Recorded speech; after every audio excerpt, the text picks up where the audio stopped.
Molt bones, soc l'Albert de Central Caravan Camper. Avui us volia comentar un tema que porta certa confusió a vegades entre els clients, que és com es mesura el nivell i l'estat d'una bateria.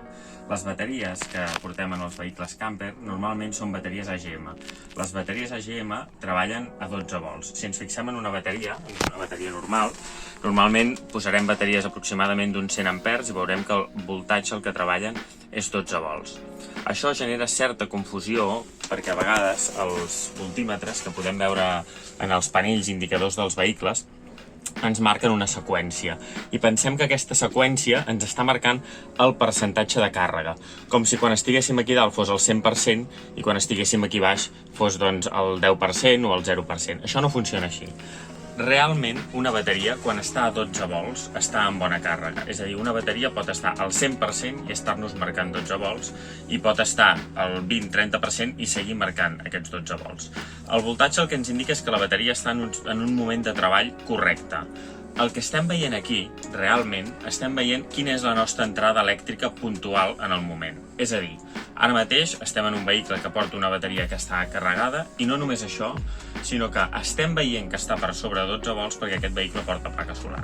La placa solar i el seu regulador ens entra una intensitat una miqueta superior, un voltatge una miqueta superior i per tant ens està marcant aquests 13 volts. Entenem que tenim la bateria al 100%. Ara anem a engegar alguns aparells.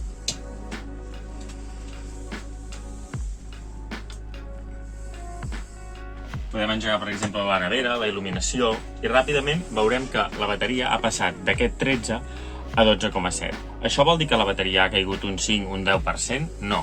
La bateria segueix estant exactament igual, segueix estant al 100%. Ho acabem d'engegar ara mateix, no pot haver caigut. La diferència és que a l'haver-hi un consum, aquest mateix consum ja ens fa una certa baixada. És el consum, el com està el circuit elèctric que ens marca aquesta situació. No és que la bateria hagi caigut. Per tant, podríem tenir, en funció de com estigui calibrada la bateria, ens podríem trobar que estigués, per exemple, aquí, a 12, veus? Ara ja estem veient automàticament, com només havent connectat nevera i il·luminació, la bateria ens marca 12,5, una tensió nominal bastant normal. En poca estona, la bateria segurament estarà a 12, 12,2. Per què? Perquè la bateria treballa realment a 12 volts. I amb aquests consums, més el que ens està entrant, tendirà a equilibrar-se aproximadament sobre els 12. Si estem a tensions de 11,5, no hi ha cap problema. Aquest vermell no ens està indicant res negatiu, ens està dient que encara tenim bateria. A 11 volts, les bateries i els aparells també treballen bé. Quina és la tensió nominal a la que es desconnecten els aparells electrònics? A partir de 10,5. Els tarats són a 10,5. Quan ens trobem en aquesta posició d'aquí, vol dir que ens queda poc temps per arribar a 10,5? No. Podem estar aquí i tenim moltes hores d'autonomia. Com podem mesurar més o menys una autonomia d'un vehicle d'aquest tipus? Una nevera de compressor d'aquestes d'una Tedford, per exemple, de 90 litres, té un consum aproximat a una potència alta d'uns 4 amperes hora. Si tenim una bateria de 100 amperes i tenim la nevera connectada, per exemple, tota una nit, 10-12 hores, ens pot consumir 40 amperes. Per tant, ens estaria consumint aproximadament el 40% de la bateria.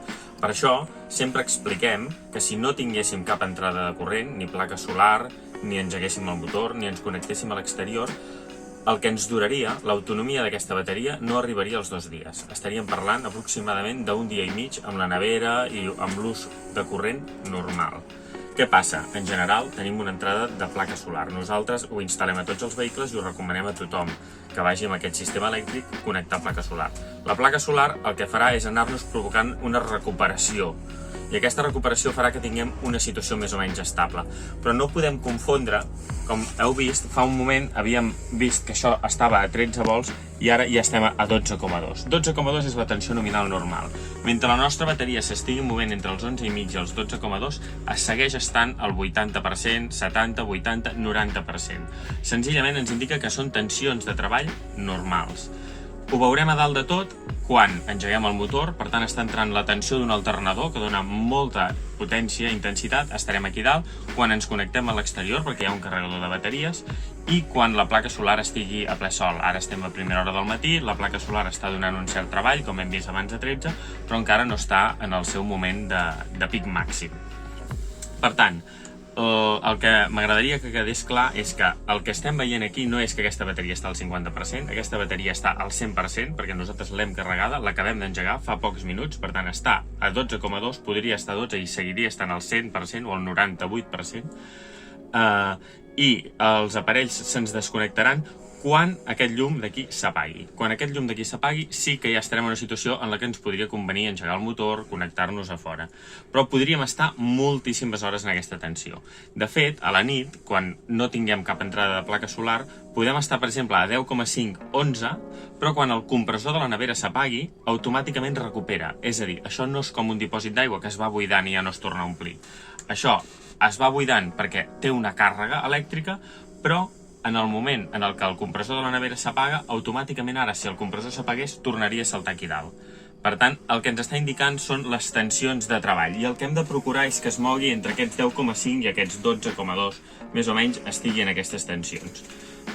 És perquè entenguem que, tot i que està ubicat com si fos, ens pot confondre, perquè quan veiem els dipòsits d'aigua sí que és una progressió clarament 25%, 50%, 75%, aquí ja no ens parla de percentatges, ens parla de quina és la situació elèctrica, quines són les intensitats en les que estem en aquell moment puntual.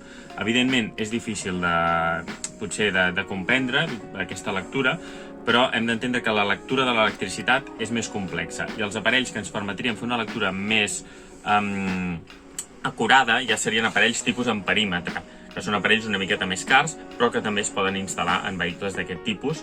Hi ha aparells com l'INET de NDS, per exemple, o aparells d'aquest tipus, que ens permetrien fer mesures molt més acurades.